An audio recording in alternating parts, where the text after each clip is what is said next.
Pastor Dowell is teaching. The 30th of November, 2025, that the Most High removes people from a believer's life in order to protect the faithful and expand the leader's influence. And that departing individuals are spiritually dangerous, emotionally draining, or divinely rejected. This doctrine redirects believers from the biblical pattern of patient restoration toward a practice of relational severance.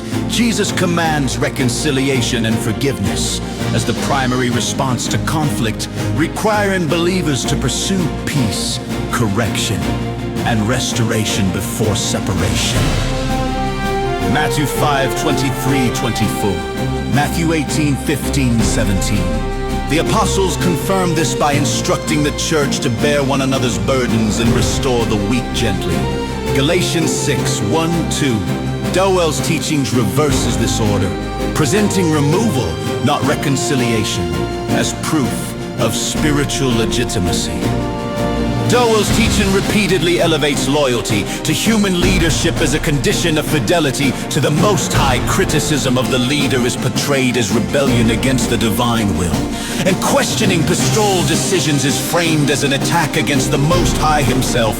Jesus rejects this model of authority, teaching that no human leader is to be treated as ultimate, and that greatness in his kingdom is measured by servanthood, not dominance. Matthew 20:25-26. Matthew 23:8-12. The apostles likewise forbid leaders from lording over the flock. 1 Peter 5:2-3. By equating obedience to leadership with obedience to the Most High, Dowell's teaching introduces an authority structure that the New Testament does not sanction. Dowell's teaching also declares that individuals who cause discomfort, disagreement, or emotional heaviness should be viewed as spiritual threats and removed from the community. This conflicts with Jesus' command that his followers forgive repeatedly and maintain unity through humility and long-suffering. John 13:34-35, Ephesians 4:1-3. The apostolic witness reinforces this principle, teaching believers not to cast off the weak, but to strengthen and admonish them in love. Romans 15:1-2. Instead of preserving unity by mutual submission and patient instruction, Charles Dowell justifies exclusion on subjective emotional criteria. Charles Dowell employs Old Testament judgment narratives, particularly the destruction of Korah, to instill fear and discourage dissent. Jesus rebuked his disciples when they attempted to invoke Old Testament judgment patterns for the New Covenant era. Luke 9:54-56. The apostles consistently instruct followers of the Messiah to respond to enemies and critics with blessing, not destruction. Romans 12:14-21. Applying punitive Old Testament narratives to justify contacular and expulsion contradicts Jesus' correction of that very method. Finally, Charles Dowell encourages believers to interpret opposition, relational strain, and differing viewpoints as evidence of divine rejection.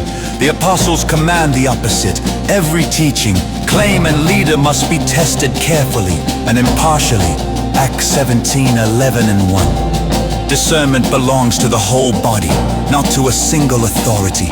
The transcript suppresses this responsibility by presenting disagreement as sin and discouraging biblical examination of leadership decisions.